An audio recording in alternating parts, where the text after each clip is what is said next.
काममा काम गर्दै थिएँ। त्यहाँबाट चाहिँ म अनि बिरामी भयो। अचानक बिरामी भएपछि अनि हाम्रो परिवारले चाहिँ मलाई हस्पिटलमा लग्यो।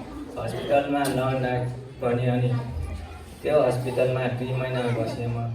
त्यो 2 महिनाको कदममा हाम्रो पम्फा दिदी हुनुहुन्छ। उहाँ चाहिँ नि हामीभन्दा पहिले येशू ख्रीष्टमा चिनेको व्यक्ति हुनुहुन्छ। उहाँले चाहिँ हामीलाई येशू ख्रीष्टको बारेमा बताउनु भयो र अनि मेरो लागि चाहिँ नि हस्पिटलमा आएर प्रार्थना गरिदिनु हो। अनि कदममा प्रार्थना गर्दै जाँदा अनि त्योसँगै अनि श्याम अङ्कल पनि लिएर आउनु भएको थियो। त्यही दिनमा चाहिँ मलाई अनि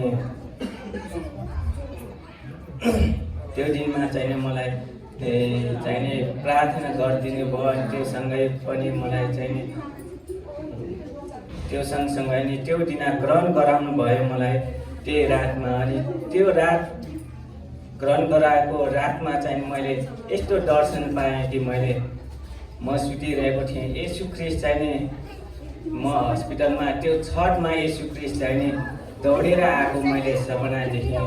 अनि त्यसपछि मैले भनेँ कि येशू ख्रीष्टलाई, प्रभु मलाई चाहिँ मेरो शरीरमा जति पनि दुखेको ठाउँ छ त्यो सिस्नुले बितेर मलाई निको गरिदिनुहोस्, निको पारिदिनुहोस् भने। त्यसपछि उहाँ चाहिँ नि के गर्नुभयो भने आएर ठ्याक्कै अडिनु भयो। त्यसपछि चाहिँ नि त्यो ठाउँबाट आफै आफू येशू ख्रीष्ट चाहिँ नि त्यहाँबाट बिलाउनु भयो। म चाहिँ निन्द्राबाट बिउजिउँदा यसो हेर्दा खालि छठ मात्रै देखेँ मैले। त्यो छठ मात्रै देखेपछि यो के हो त भनेर मैले थाहा पाएँ। तर पछि हुँदा चाहिँ नि अनि मैले थाहा पाएँ कि येशू ख्रीष्ट हुँदो रहेछ त्यो ठाउँमा भनेर मैले बुझेँ। अनि त्यसपछि हस्पिटलमा बस्दा 2 महिनामा दिनको दिनपल्ट मलाई चाहिँ नि रगत निकाल्थ्यो। त्यो रगतबाट कुन रोग लागेको रहेछ भनेर मलाई चाहिँ नि पत्ता लगाउनुको लागि दिनको 3 पल्ट निकालेर रगत चेक गर्दा चाहिँ कुनै रोग छैन, कुनै रोग पनि पत्ता लागेन 2 महिनासम्म पनि, दिनको 3 पल्ट रगत निकाल्दा पनि। तर पछि चाहिँ नि हाम्रो पम्फा दिदीले आएर प्रार्थना गर्नुहुन्थ्यो। अनि त्यसपछि घर आएपछि चाहिँ नि अब तैपनि हामी त्यतिखेर विश्वासमा पक्काको थिएन। त्यसपछि जान्ने मान्छेलाई लगाएँ।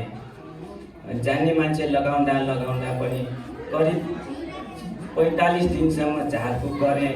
त्यसपछि पनि मलाई कुनै रोगहरू चाहिँ नि निको भएन। झन् दिन रातै मेरो हात खुट्टा सुनेर आयो। त्यसपछि चाहिँ नि आमाले भन्नुभयो यो हात खुट्टा झन् सुनेर आयो, यो के भएको भनेर त्यो जान्ने मान्छेलाई सोद्धा चाहिँ नि के भनेर भन्दा त्यो जान्ने मान्छेले यो कुरा त मलाई पनि थाहा भएन दिदी भनेर आमालाई उत्तर दिनुभयो।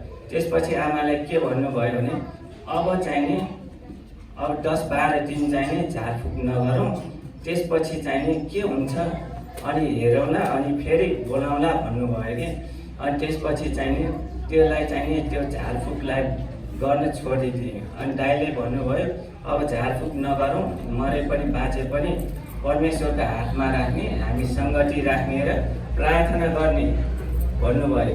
त्यही कदम गर्दै हामी अहिलेसम्म होइन परमेश्वरमा बढ्दै गएँ।